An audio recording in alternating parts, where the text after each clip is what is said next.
Late last night and early today, at my direction, the United States Armed Forces conducted an extraordinary military operation in the capital of Venezuela.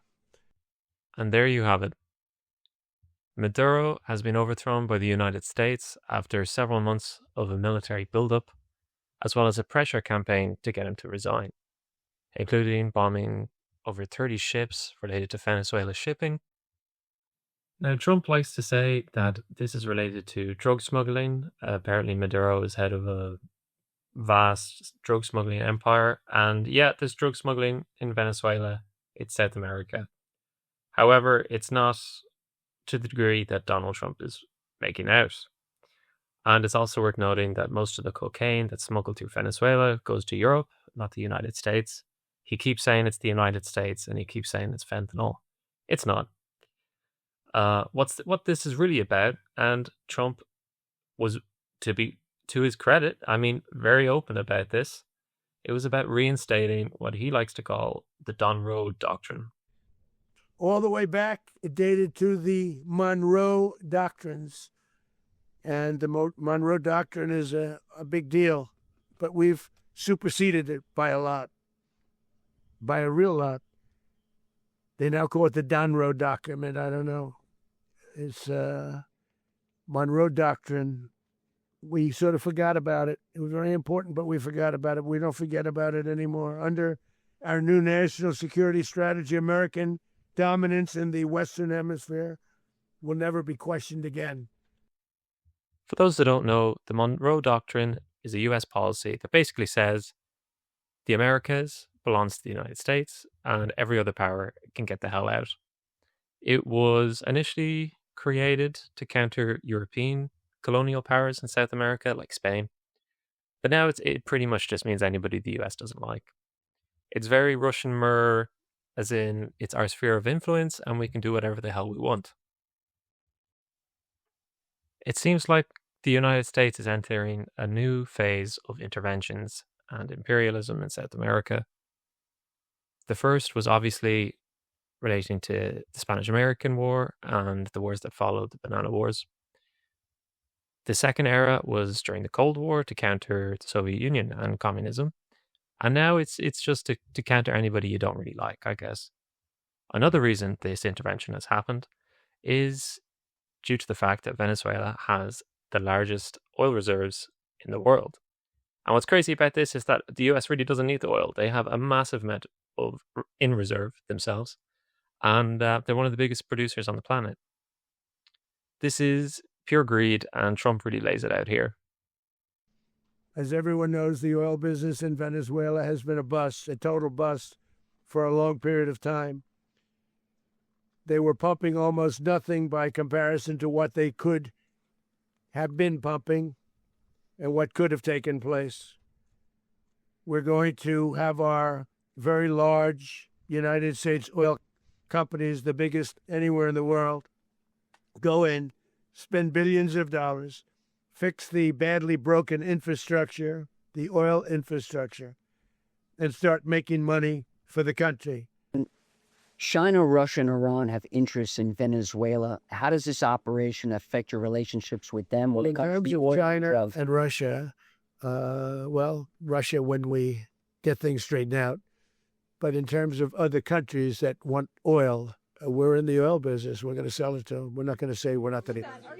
In other words, we'll be selling oil probably in much larger doses because they couldn't produce very much because their infrastructure was so bad. So we'll be selling large amounts of oil to other countries. He really is the most transparent man to ever fucking live.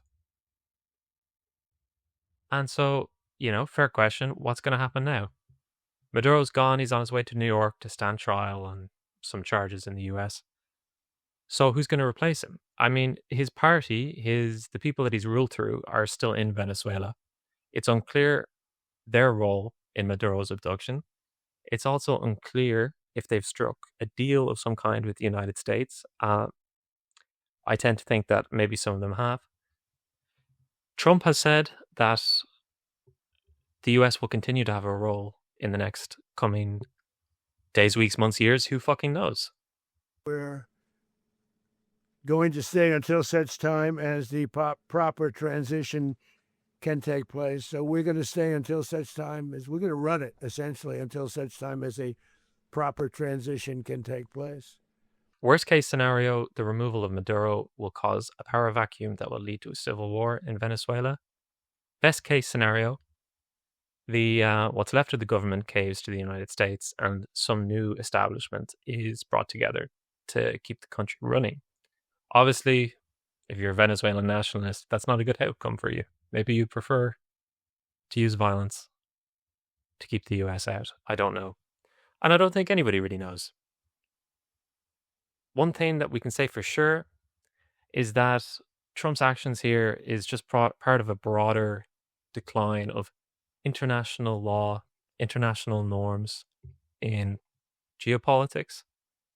And really, yeah, that's a scary thought. I mean, think about the other countries Trump wants to invade. I mean, he's very open about it. He talks about taking Greenland, another NATO country. Talks about invading Canada. He talks about taking over the Panama Canal. And now he's talking about Cuba. And I think Cuba is going to be something we'll end up talking about because Cuba is a failing nation right now, very badly failing nation. And we want to help the people. It's very similar in the sense that we want to help the people in Cuba, but we want to also help the people that were forced out of Cuba and living in this country. Do you want to say something about that, Marco, please?